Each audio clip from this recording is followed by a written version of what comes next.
Olá, eu sou o professor Dr. Rodrigo Assis de Carvalho, formado em Ciências Biológicas, mestre em Biologia com ênfase em Ecologia e doutor em Ecologia e Evolução.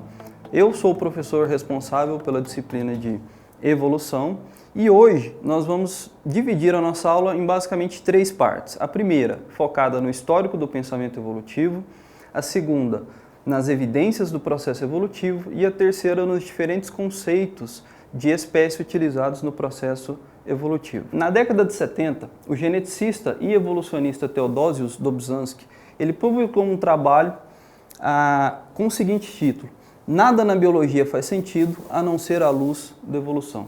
Essa frase, ela demonstra a importância da evolução para as ciências biológicas. É somente por causa da evolução que hoje nós compreendemos a biologia de forma integrada e podemos estudá-la do ponto de vista histórico, ou seja, de uma perspectiva histórica. Portanto, a evolução é extremamente importante para todas as áreas da biologia. Entretanto, nem sempre a biologia foi enxergada como uma série de áreas integradas e por uma perspectiva histórica. Se nós remontarmos à Grécia Antiga e aos pensamentos de Platão, nós vamos perceber que, para Platão, a vida, ligava-se a quatro fatores basicamente importantes. Primeiro, entidade superior. Segundo, harmonia do universo. Terceiro, essencialismo. E quarto, força interna. A ideia de entidade superior é de que a vida, assim como todas as outras coisas no mundo, teriam sido criadas a partir de uma entidade superior, de uma força maior. A harmonia do universo seria a ideia de que, ao criar o mundo e a vida nele presente, elas seriam regidas por leis harmônicas. Portanto, o universo seria algo harmônico. A ideia de essencialismo é a ideia de que cada um de nós possui uma essência e nós somos uma manifestação imperfeita dessa essência, tá? Então, os seres têm uma essência e nós somos a manifestação imperfeita dessa essência. E quarto, a força interna seria a força que daria vida aos organismos. Então, a partir da essência, existiria uma força que daria vida aos organismos. Esses pensamentos são extremamente importantes porque, mais tarde, eles serão incorporados pelo pensamento cristão, tá? A partir principalmente da queda do Império Romano. E esse pensamento cristão é o pensamento que vai vigorar dentro das sociedades, pelo menos as sociedades ocidentais, Ou seja, as visões de mundo sobre o mundo natural serão baseadas principalmente nas ideias religiosas. E até meados do século XIX, o entendimento sobre o mundo natural que se tinha era baseado em criação e fixismo. A criação nada mais é do que a ideia de que o mundo e os organismos nele presentes tenham sido criados por uma entidade superior, como Platão defendia. A ideia fixista é a ideia de que os organismos existem hoje da mesma forma como eles foram criados no início. A entidade superior, ela teria criado os organismos, tá? E esses organismos, da mesma forma como eles foram criados, eles permanecem hoje em dia. Ou seja, os organismos são imutáveis. Então, até meados do século XIX, existia a ideia de que a vida havia sido criada por uma entidade superior e de que essa vida era imutável, tá? E esse tipo de pensamento esteve na visão de muitos historiadores naturais dessa época. Por exemplo, o botânico, zoólogo e médico Carolus Linneu, ele era um pensador, um historiador natural que tinha uma visão fixista da natureza. Linneu, ele foi o criador do que a gente chama de sistema binomial de nomenclatura. Ele propôs que os organismos poderiam ser organizados dentro de escalas hierárquicas, indo de escalas mais restritas, como a espécie, até hierarquias mais amplas, como o reino. Só que para Linneu, os organismos que estavam organizados dentro dessas hierarquias eram imutáveis, ou seja, eles não sofriam modificação ao longo do tempo e nem mesmo apresentavam uma relação de parentesco. Isso é uma visão fixista da vida no século XVIII. Outro pensador, historiador natural que teve uma visão fixista foi o Conde de Buffon, tá? E, ironicamente, gente, esse Buffon ele foi conhecido como um dos fundadores do evolucionismo, tá? Apesar de ser fixista. Por quê? Porque ele propôs a possibilidade de parentesco entre as espécies, ou seja, as espécies já não eram tão fixas assim. Ele propôs discussões sobre extinção e especiação, tópicos muito importantes dentro do pensamento evolutivo. E, acima de tudo, ele propôs discussões sobre as origens das espécies. Tá? Apesar disso, dessas proposições, ele tinha uma visão de que as espécies eram imutáveis ao longo do tempo. Ou seja, ele tinha uma visão fixista do mundo natural. Bom, só que chega um momento em que alguns pensadores começam a propor uma visão diferente da ideia fixista. Eles começam a propor o fato de que as espécies podem sofrer mudança ao longo do tempo. Ideia essa que inicialmente nós chamamos de transformismo. Tá? Esse transformismo ele foi defendido por diferentes pensadores dos séculos 17, 18 e 19, entre eles Goethe e Kant, na Alemanha, Diderot, Maupertuis e Saint-Hilaire, na França, Erasmus Darwin, o avô de Charles Darwin, e Lamarck, na Inglaterra. Todos esses pensadores, e outros mais também, isso aqui foram só alguns para poder exemplificar, possuíam uma visão transformista sobre o mundo natural, ou seja, eles acreditavam que as espécies sofriam mudanças. Foi nesse cenário de proposição que as espécies mudam ao longo do tempo que Lamarck começou a defender a ideia de evolução. Lamarck, gente, ele tem uma história interessante porque ele foi fixista até os 55 anos de idade, ou seja, até 55 anos ele acreditava que as espécies eram imutáveis. No entanto, nessa idade, ele foi convidado para ser curador do Museu de História Natural de Paris. No museu, ele teve a oportunidade de entrar em contato com coleções de diferentes espécies. E ele começou a notar que as espécies que foram coletadas ao longo do tempo sofriam modificações. Portanto, ele deixa de lado a sua visão fixista e passa a acreditar na ideia transformista, de que as espécies podem sofrer modificações. E ele começa a defender isso abertamente. Tá? Portanto, a gente diz que Lamarck ele é o primeiro evolucionista no sentido moderno da palavra. Tá? Infelizmente, Lamarck ele ficou marcado por duas ideias bastante negativas, né? Negativamente por duas ideias. Lamarck, gente, ele defendia a lei do uso e desuso, ou seja, de que um órgão que era muito utilizado se desenvolvia e um órgão pouco utilizado atrofiava. E a ideia de herança dos caracteres adquiridos, ou seja, esses órgãos que se desenvolviam ou eram atrofiados, eles poderiam ser passados ou perdidos ao longo do processo reprodutivo. É aquela velha história da girafa, né? As girafas começariam a forçar o seu pescoço em busca do alimento, tá? E à medida que elas forçavam o seu pescoço, o pescoço começaria a crescer e isso seria passado para as próximas gerações. Isso hoje a gente sabe que não é verdade. O que acontece é que as girafas de pescoço maior têm maiores chances de sobrevivência e de reprodução. Portanto, são elas que deixam seus genes para as próximas gerações, e não as girafas de pescoço curto. Então, a gente costuma lembrar de Lamarck simplesmente por causa disso, dessas proposições erradas. No entanto, Lamarck ele deixou contribuições positivas para a ideia transformista e mesmo para o pensamento evolutivo. Por exemplo, a introdução do ambiente como fator de influência sobre a sobrevivência e reprodução dos organismos, ou seja, o ambiente tem um papel importante. Ele trabalhou com o conceito de espécies análogas e de ancestralidade em comum, ou seja, de parentesco, de possibilidade de parentesco entre as espécies.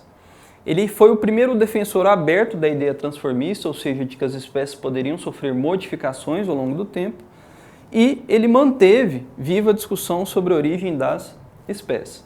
Então, gente, Lamarck teve o seu papel importante para a definição, né, para a construção do pensamento evolutivo. E foi nesse cenário que nasceu Charles Robert Darwin, tá?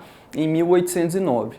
Darwin ele era o filho mais novo de um médico famoso na região e depois da morte da sua mãe foi criado basicamente pelas suas irmãs. Então ele era um garoto muito protegido, mas muito retraído, tá? E muitas vezes considerado até medíocre na escola. À medida que a sua adolescência chega, o seu pai tem o sonho de vê-lo como um médico e envia Darwin para a Faculdade de Medicina de Edimburgo. No entanto, Darwin não se adapta à Faculdade de Medicina e depois de 2 anos ele larga. Tá? O seu pai, vendo frustrado com a ideia de Darwin não se tornar médico, decidiu que a única vocação que ele poderia seguir então seria de um teólogo natural.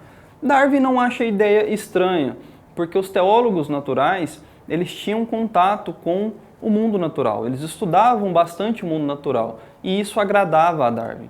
Tá? Tanto que em Cambridge ele desenvolve, que é onde ele vai estudar a história natural, ele desenvolve uma grande paixão pela história natural, principalmente pela coleta e pela taxonomia, ou seja, pela identificação de besouros. Isso aqui é uma figura, só para ilustrar, de um desenho feito por um amigo dele, para mostrar o tamanho da paixão que Darwin tinha por besouros. Então é nessa época que ele desenvolve uma grande paixão por essa história natural. E essa paixão pela história natural permite com que ele conheça professores proeminentes em Cambridge, entre eles Adam Sedgwick, da geologia, e John Henslow, da botânica.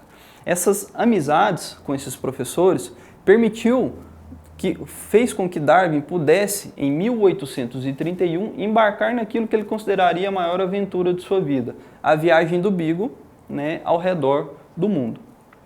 A viagem do Beagle tinha como propósito sair da Inglaterra e mapear as costas, tá, dos diferentes locais do hemisfério sul, tá, e fazer coletas também de organismos. Inicialmente, essa viagem era programada para durar em torno de 1 a 2 anos. No entanto, devido a diversos atrasos, a viagem acabou durando 5 anos, ou seja, de 1831 a 1836. Ao longo dessa viagem, Darwin ele tem contato com coisas importantes do mundo natural, como, por exemplo, a diversidade da vegetação nos trópicos, a diversidade de fósseis que ele encontra principalmente na América do Sul, a diversidade cultural das sociedades da América do Sul, da África, da Austrália. Tá? Agora, um dos fatos mais importantes para Darwin foi provavelmente quando ele passou pelas Ilhas Galápagos. Galápagos nada mais é do que um conjunto de pequenas ilhas, tá? Onde a vegetação nem sempre está presente e as espécies são extremamente dóceis. Em Galápagos, Darwin ele conseguiu estudar um grupo de aves chamados de tentilhões. Ele percebeu que esses tentilhões estavam distribuídos nessas diferentes ilhas e cada tentilhão presente numa ilha apresentava um tamanho e um formato de bico diferenciado, sendo que esse formato de bico diferenciado era uma adaptação para a busca de alimento, para alimentos específicos. Tá? Bom, quando Darwin viu isso, a conclusão dele foi o seguinte: bom, todos esses tentilhões que eu encontrei nas ilhas são da mesma espécie e eles são apenas variantes geográficas da mesma espécie. Quando Darwin voltou da viagem do Beagle, ele enviou os diferentes tentilhões coletados para um especialista em identificação. E esse especialista em identificação, ele demonstrou a Darwin que, na verdade, os tentilhões que ele coletou eram espécies diferentes. Ou seja, Darwin não havia coletado uma única espécie com variantes geográficas. Ele tinha coletado diferentes espécies. Bom, Darwin então parou para pensar e quais foram as conclusões que ele chegou. Os tentilhões provêm de um ancestral comum. Se eles são tentilhões de espécies diferentes e são muito parecidos, em algum momento eles pertenceram ou surgiram a partir de uma mesma espécie, de um mesmo ancestral. Tá? E essas espécies foram formadas a partir de um ancestral em comum. Tá?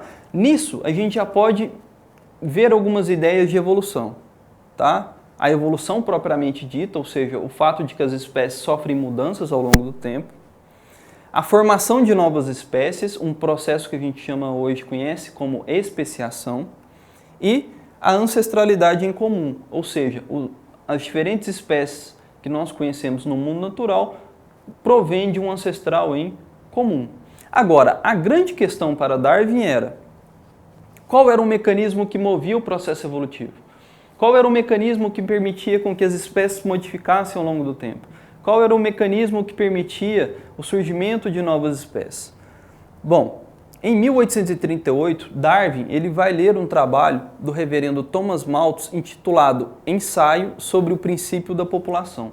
Nesse trabalho, Malthus ele defendia que os recursos da espécie humana, principalmente alimento, cresceriam em progressão aritmética, enquanto a população humana estaria crescendo em progressão geométrica. A consequência disso é que chegaria um ponto em que eu teria mais pessoas do que recursos disponíveis, tá?